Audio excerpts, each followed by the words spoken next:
A couple of seconds as we're coming on. Hey guys, how we going? Just a message came up just as I did that. My apologies. How you doing there, Facebook guys? How we going? So I wanted to talk to you today about the 3 mistakes that you're making in your marketing and what to do about them. As you see, I've stepped away from my office again. So, hey, Luke. So, look, I'm not going to say hello to everyone as they hop on. If you hop on and you see me, give me a bit of love, throw a heart in, a thumbs up, all of that sort of thing. And if you're watching this later, if you're coming in and seeing the feed afterwards, please let me know when you've watched it. And more than that, let me know what you think of, because I'm going to share some stuff with you today that you may or may not have heard of before. So we talk a lot about marketing, and there's different ways of marketing. There's lots of different information out there. But what I want to talk to you about specifically is, and this I think is fantastic for me, and I know I'm guilty of doing that. So number one, so we've got 3 things I'm going to talk about, but number one, and this is the one I really want you to get, and it's, are you suffering from the curse of knowledge?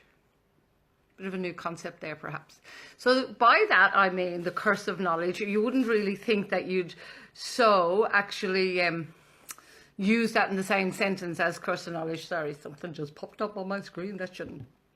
But what I mean by the curse of knowledge is, and again, it's been brought to my attention, and it's something that I've sat back and gone, if I do that. So especially when we have been in business or we're on this journey of learning, whatever it is for you, whatever level you're at, but particularly in business, we have an assumption when we talk about stuff that the people we're talking to know what we're talking about. So, for example, we might talk some high-end marketing concepts, having an assumption that the person we're talking to knows the basic of marketing. Now, that's not to say, by the way, guys, and I really want to make this very clear, this is not to say that some people are stupid or some people know stuff and they don't know stuff. That's not what I'm talking about. But we have exposure to certain education, or we've been in certain environments where we've learned stuff, but sometimes other people haven't. And because we've been in them and we're in them quite consistently, we make an assumption that, oh, you must know what I'm talking about. And I found that I have done that myself quite a lot. So let me give you an example of that. Say, for example, that you have a tune in your head. I know, go on. Think of a tune, one tune, a little diddly tune that you've thought of in your head, your favorite tune, whatever that is. And I want you to think about that. And when you have that tune in your head, I want you to take a pencil or something that's close by. I actually have a scissors, something I have close by. And I want you to, as if you were singing that in your head, tap it out. So you can tap that song out with a pencil or something like that. Yeah? So you can sing away in the song and you're going tap, tap, tap, tap, tap. But think about this. The other person that's listening to you, they don't have the insight as to what song it is, and you're telling them to guess. Would they know the song? My guess would be 9 times out of 10, unless they were pretty psychic, they wouldn't know the song, because all they can hear is this.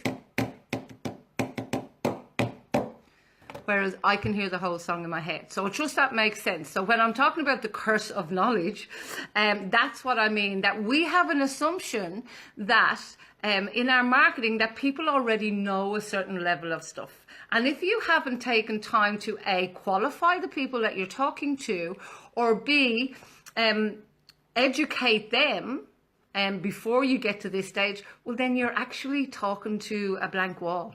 You might as well not be talking to them at all, because it's like you're speaking in Swahili and they're speaking in English.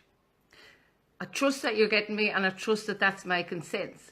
So if you're suffering from the curse of knowledge, that's one big mistake that you could be making in your marketing that's stopping clients working with you, because you're speaking at a level they don't understand. So That's number one. That's one big mistake we all make. I've made it myself. I make it myself every now and again, and I have to start realizing and become aware with everything that we do, guys. Number one thing is awareness. So number two is, are you really clear, or do you know what problem you solve or what solution you give? Because if you're not solving a problem or giving them a solution to a void that they perceive they have, well, what are you doing? If you're not clear on what it is, and that involves a lot of work around your marketing and doing some marketing questions and things like that. So if you don't know, how in God's name do you expect your client to know? I actually was at an avatar type training today, which was awesome. And one of the things there was like, if you don't know what it is, how can A, somebody refer you, and B, how do you expect them to know? People will come to you, can you do this? Yes, yes, yes, of course I can. That's fine if that's one of your core things, but the danger is to say that too much. So if you don't know the problem that you succinctly solve, then you better get working on that. That's number two. So the third one is, and this came actually from, I was at Kerwin Ray's event yesterday. Those of you that don't know him, please go and Google him. He's all things online, blah, everything like that. An awesome speaker as well. So the thing about it is, if you can't regulate your stress, whether it's in business or in your personal life, then you are going to never be able to get to where you want to go. And here's why. Because in business in particular, the stress comes up, and as we know, it releases cortisol, which is the chemical it releases, which then goes and, if it's not used up, does certain damage within us. A whole other webinar and post to do that. However, if you can't regulate it, particularly in business, what it does, it causes this. And it causes the inconsistency, because you get tired, you get fatigued, you get frustrated, you get overwhelmed. So you go, oh, I can't post today. Oh, I don't want to post today.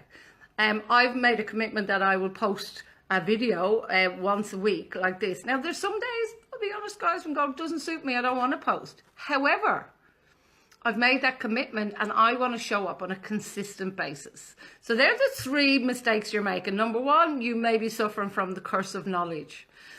Number two, if you're not aware of what the problem is that you're solving or the solution that you have for your market, you need to dig deeper on that. And number three, if you cannot find ways to regulate your stress. So regulating your stress can be many different ways. So it can be, for example, some people do meditation, some do yoga, some people do walking. One of my things, don't tell everybody, I actually like doing dishes, believe it or not. When I'm doing the dishes, I get into almost a meditative state. But it's a way of releasing stress. Even though my children wouldn't believe this, but hey, let's not argue with that. I actually like being in the kitchen. I like what I call pottering. That's my thing. That's my way of unwinding. I don't know what that is for you, but find what that is for you, because you really need to find ways to regulate and manage your own stress. Otherwise, it'll be burnout, then you go and then you feel like you're climbing the mountain again. Have you ever felt like that? You've got, oh, I got all this business, and then the momentum dies. That's because you've allowed the stress to dig into it. So you keep the momentum going. So how, as I promised in the title, how do you get past this? Well, there's three different things. So the curse of knowledge is breathe. First one, that solves them all. Breathe and think who you're talking to and what it is that they specifically need to know in the simplest terms possible. It's not about your ego. It's not about you showing off that you've done so much study and you have so much knowledge and you're so much more. And I'm not talking about that. But we just forget that if somebody, for example, has never done any of that, listening to that particular song that you're listening to, how in God's name can they know what you're talking about?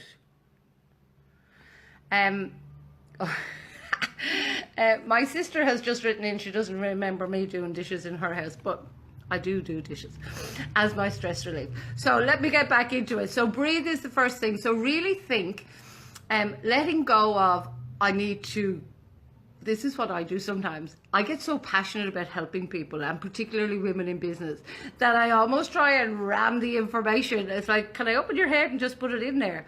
I don't mean it that way. I'm just so passionate about, if you only knew this, then you could do that. But I can't bring somebody here if they haven't been on any of these levels here. So really think that's the way to solve it is, think who your audience is and what information they need to know right now that will just give them that one next step. That's it, one next step. Stop overcomplicating, stop making it too hard, stop making it too complex. It's not about you blowing your trumpet either. We know that you're knowledgeable, that's cool. But just think about the person that you're talking to. So number 2, not solving a problem or solution, that just is a little bit of work, guys. That's it, a little bit of digging down and doing some market research. And that's something, if you need some help with that, let me know. I can help you with it, that's fine. But it's something that you have to do. Here's the thing, guys. There is no overnight success. There never has been, there never is.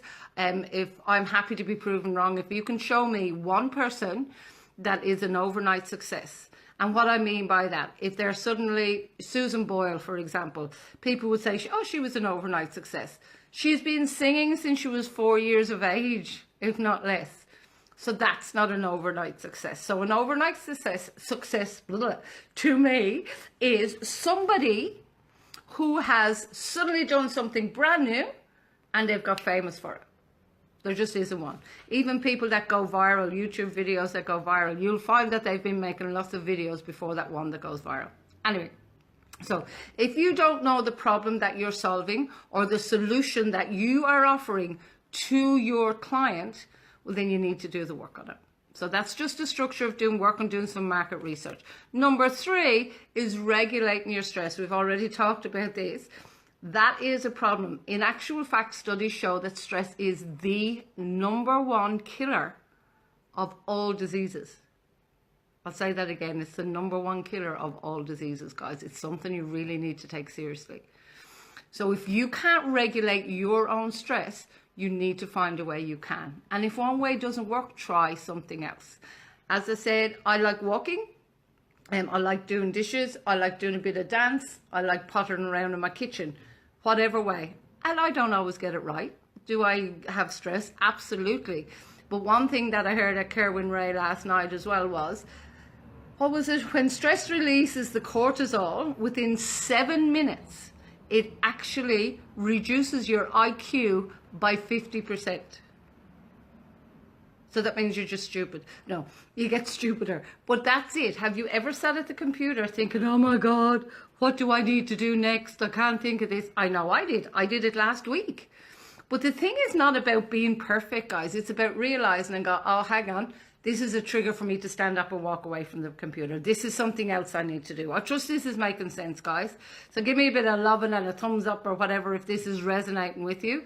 If you're coming in and watching this video afterwards, please put in a comment, let me know, private message me, whatever it is. But I really want you to think of, in particular, the curse of knowledge. And think about yourself. Are you suffering from the curse of knowledge? Do you ever hear yourself say, oh my God, how do they not know that? I know I do. And how can you, if you're passionate about helping that person, how can you, and I don't mean dumb it down as in make it stupid, but how can you make it in the lowest possible, easiest steps for that person to be able to step up to where they want to go? So guys, that's it from me today, and I'd love to hear your comments, love to hear what you think about this. If any of this is resonating with you and you've thought, oh my God, Carmel, that's cool. Not sure if you've ever heard about the curse of knowledge before, but go and Google it. It's actually really fascinating. It's a thing. It's when you have a bias for giving people the knowledge without realizing that they don't have the understanding or some of that knowledge that you assume already. So guys, for now, it's bye from me. See you next time.